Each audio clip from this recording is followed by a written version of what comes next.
People think their skin barrier is damaged, but in reality, it's usually just confused.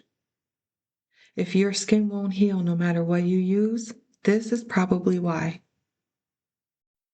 Most people treat skin barrier repair like an emergency. They will switch products constantly. They will layer actives.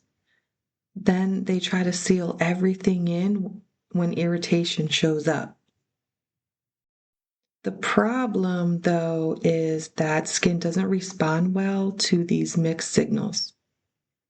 When exfoliation and actives and frequent product changes overlap, the moisture barrier cannot stabilize, even if these products are good.